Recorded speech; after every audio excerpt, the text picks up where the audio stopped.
മുതിർന്ന നേതാക്കന്മാരുമായിട്ട് ഞാനും പ്രതിപക്ഷ നേതാവും ആശയവിനിമയം നടത്തി ഉചിതമായ തീരുമാനം തക്ക സമയത്ത് ഉണ്ടാകും. അങ്ങനെ തീരുമാനമുണ്ടായാൽ ഞങ്ങൾ ഔദ്യോഗികമായിട്ട് അറിയിക്കും. അഭ്യൂഹങ്ങൾക്ക് യാതൊരു അടിസ്ഥാനവുമില്ല. കോൺഗ്രസിലെ വനിതാ നേതാക്കളടക്കം രാഹുൽ മാങ്കൂട്ട് MLA രാജിവെക്കുന്ന എല്ലാ അഭിപ്രായങ്ങളും പരിഗണിച്ച് ഉചിതമായ തീരുമാനം അതിൻ്റെതായ സമയത്തെടുക്കും. അത് തീർത്തും പറയാൻ പറ്റാത്ത അല്ലെങ്കിൽ രാജിയില്ല എന്ന് ഉറപ്പിച്ച് പറയാൻ പറ്റില്ല എന്നുള്ളതുകൊണ്ടാണ് ഇങ്ങനെ ഒരു പ്രതികരണം നടത്തുന്നത്.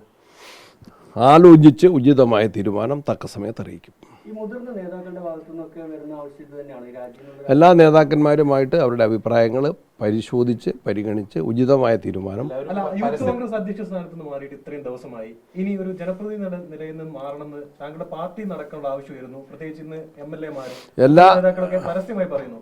ഈ ആലോചന ഇതുവരെ പൂർത്തിയായിട്ടില്ല എന്നാണോ, അല്ലെങ്കിൽ അങ്ങനെ രാജി ഇല്ല? ആലോചന പൂർത്തിയായി തീരുമാനം എടുത്താൽ അപ്പം നിങ്ങളെ ഔദ്യോഗികമായിട്ട് അറിയിക്കും. എല്ലാ നേതാക്കളൊക്കെ പരസ്യമായി പ്രതികരിച്ചു തുടങ്ങി. അതായത് ഇതിൽ ഇനി വൈകരുത് എന്ന നിലയിൽ തക്ക സമയത്ത് തീരുമാനം എടുക്കും. ശരി, ഊണില്ല, നിങ്ങൾക്ക് തരാൻ ചോറില്ല.